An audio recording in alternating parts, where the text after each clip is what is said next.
que as pessoas têm que entender é o seguinte. A gente está falando em termos espirituais. Isso. Veja, Satanás não tem partido político. Satanás, ele, para mim, é uma criatura real, Sim. pervertida e que perverte. Tá certo? Isso. Satanás, ele não tem ideologia, a não ser a dele própria. Tá certo? Ele vai se valer daquilo que estiver ao seu dispor e que se molde ao seu interesse. Ele pode usar, inclusive, olha o que eu vou dizer, uma fé cristã apóstata. Aposta. Tá certo? Com nome de cristianismo, com área de cristianismo, com roupa de cristianismo, mas com nada de cristianismo, essencialmente falando. Tá certo? Que é o que eu já vejo em muitos lugares por aí. Tá certo? Mas, quando você pergunta sobre a questão americana e russa, eu penso que o problema hoje, Fábio, se dá porque o mundo globalizado não aguenta dois polos de poder. Isso é uma leitura minha particular. Tá certo? O mundo globalizado, para que ele seja globalizado efetivamente, ele tem que ter um polo de poder. Esse polo de poder, ele não pode estar dividido em dois lugares, de modo nenhum. Veja, por que a cristandade caiu perante o Islã? Porque estava dividida. Veja, você tinha uma sede em Constantinopla, que hoje é Istambul, na Turquia, e a outra lá em Roma. Entendeu? Perdeu-se Constantinopla no século XV e quase a coisa avança para a Europa. Se a cristandade não se unisse na época, entendeu? O Islã teria varrido tudo, entendeu? Como é da Europa. Então, veja, essa questão, né, para mim a Bíblia mostra, revela, né, Dividido não subsiste. isso, que você tem, você terá um centro de poder. Este centro de poder, ele não será nem Rússia, nem Estados Unidos, para mim. Tá certo? Nem Rússia, nem Estados Unidos. Porque um jamais admitiria hoje a existência do outro como o centro de poder. A coisa configurou-se de tal modo que, veja bem, se eu vou me fazer entender. No período da Guerra Fria, durante quase 7 décadas, isso aconteceu sob o molde de uma chamada Guerra Fria. Era fria, mas era guerra. A Guerra Fria. De tentativa de influência e disseminar as defesas mutuamente. Enquanto esse polo tentava enfraquecer as defesas desse, vice-versa. Esse tentava... Isso aconteceu e continua acontecendo. Tá certo? Continua acontecendo. Então, nem a Rússia ela tem aquela roupagem comunista de Stalin, nem os Estados Unidos aquela roupagem conservadora, tá certo? Dos presidentes que vieram, inclusive o ápice foi com Ronald Reagan na década de 80, tá certo? Em que a União Soviética, logo depois dele, a União Soviética colapsa, em 1991. Quer dizer, nenhum dos dois é mais aquele grande polo, tá entendendo? Então, você observa que a coisa está tendenciosa a entrar numa amálgama, entendeu? E o que é que vai unir, para mim, as potências do mundo? É a crise. A crise é o que vai unir sob o viés do poder econômico. Isso terá de ser coordenado a partir de um único lugar. Eu não acredito que haverá dois polos, de jeito nenhum. Eu acredito que haverá um polo. E para mim, pessoalmente, pelo que eu vejo na Escritura Sagrada, a partir da proeminência de Israel e de Israel protagonizar, tá certo? Um papel muito importante no período do fim, eu penso que este centro será Jerusalém. Isso é uma visão minha, tá certo? Veja, é para lá que a Bíblia desloca o foco, falando das duas testemunhas operando em Jerusalém. Jerusalém será chamada, como foi por João, de a cidade que espiritualmente se denomina Sodoma e Egito. Olha, num aspecto moral, Sodoma, e num aspecto político, do primeiro grande império civilizacional da Terra, que foi o Egito. Quer dizer, um império de idolatria e de prostituição espiritual. Então, as duas testemunhas morrem numa batalha contra a besta em Jerusalém. A Bíblia diz, na cidade em que foi crucificado o seu Senhor. E todos os reis da terra contemplam os seus corpos como? Eles estarão lá em Jerusalém? Não. Hoje se explica isso muito mais facilmente. Né? Você observe que Jerusalém estará no centro. Veja, judeus de tribos são denominados como um remanescente, são destacados como remanescente fiel. Através de um número perfeito do Apocalipse, 12.000 de cada tribo. Na mesma visão em que João vê gentios de toda a tribo, povo, língua e nação, que vieram da grande tribulação. É muita coincidência, meu irmão. Veja, ele vê judeus fiéis, 12.000 de cada tribo, e vê pessoas de toda a tribo, povo, língua e nação. E esses, né, perfilarão como sendo os fiéis na época do fim. Se você pegar 12.000 de cada tribo, o número absolutamente é muito, 144.000. Mas em termos relativos, não é a maioria. É a minoria dos judeus, que tem milhões e milhões de pessoas no mundo. Então, quando você observa isso comparativamente com o mundo, nós sabemos que os remanescentes do fim não serão a maioria do mundo. Serão a minoria. Sim. Tá certo? Então, eu penso que, de algum modo, Israel despontará como o grande protagonista no cenário mundial. E a partir de lá, haverá o domínio do anticristo. Eu quero só terminar com isso. Ó. Veja, você tem o número da besta 666. Eu falei rapidamente, outra ocasião, sobre isso.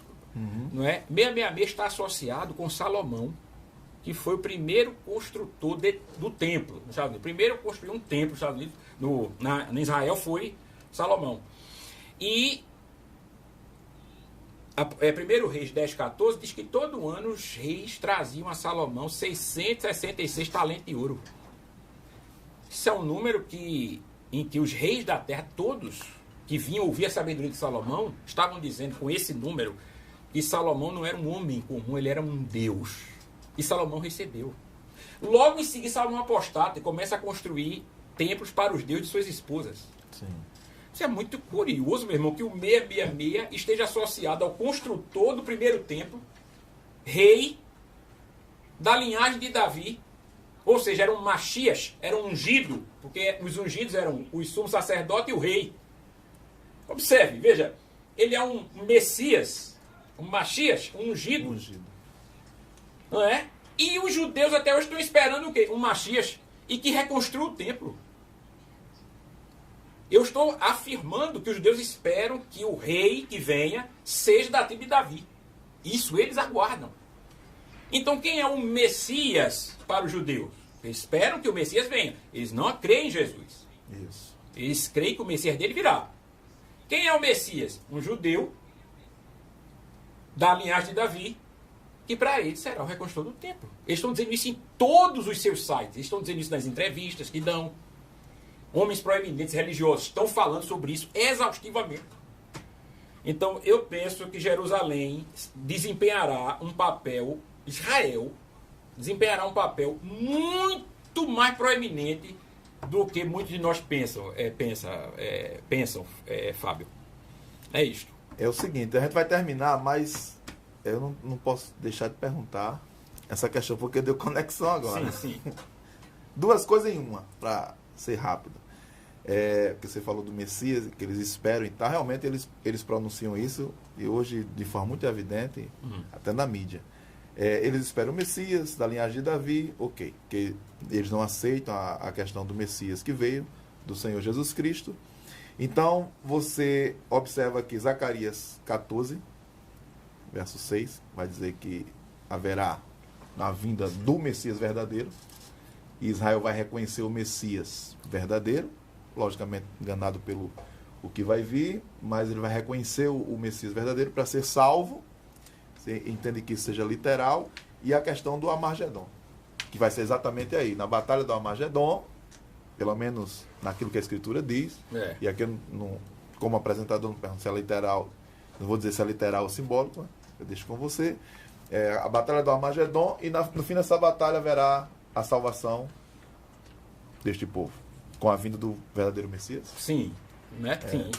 Os judeus verão o Messias verdadeiro, porque Jesus voltará. Nós não podemos esquecer, né, e nem essa discussão escatológica pode cair no limbo da grande tribulação, né, da tirania do anticristo, mas não fica só aí. A Bíblia continua.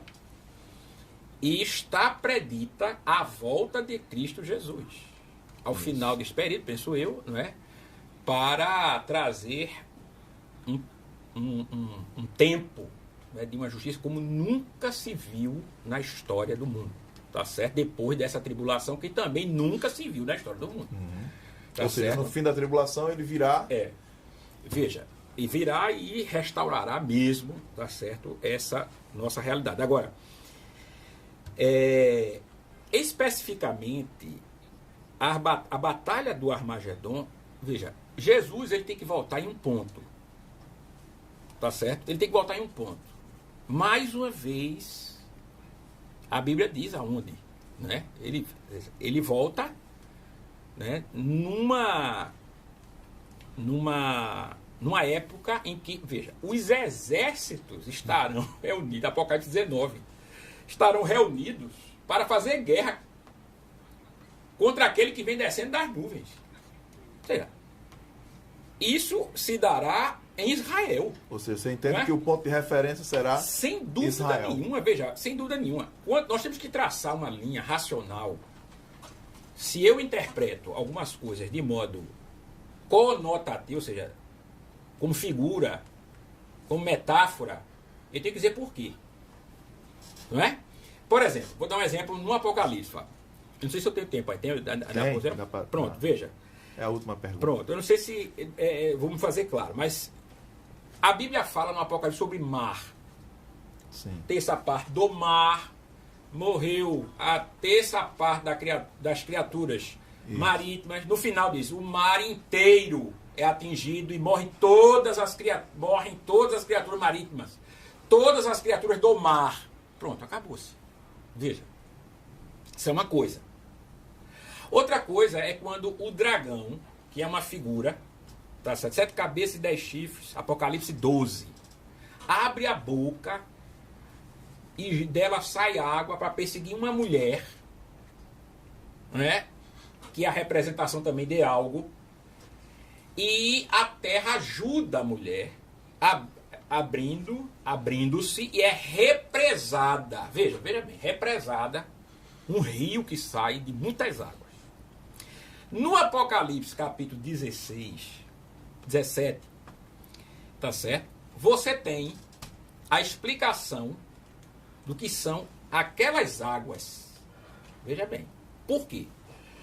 Porque no capítulo 13, o dragão se põe, a Bíblia diz, em pé sobre a areia do mar. E ele diz, e vi subir do mar uma besta. Aí no capítulo 17, ele diz, o mar que viste são povos, nações e línguas. Aí eu entendo que o que sai do dragão para perseguir a mulher são povos, nações e línguas. Quando a terra abre e represa a água, no capítulo 12, a besta surge no capítulo 13, do mar. Ele não está falando do mar literal. Falando de povos, nações? Porque ele vai dizer isso depois. Ele não está falando literalmente do mar. E quando nós olhamos, por exemplo, para a geografia de Israel, nós vemos que nos evangelhos, por exemplo, eles chamavam o lago de Genezaré de Mar da Galileia. Mar da Galileia. E é um lago. Entendeu? Então, quando você vê mar lá no Apocalipse, a partir do que sai de dentro do dragão, na forma de água, que forma uma grande represa, você vê que não é implausível a leitura de João.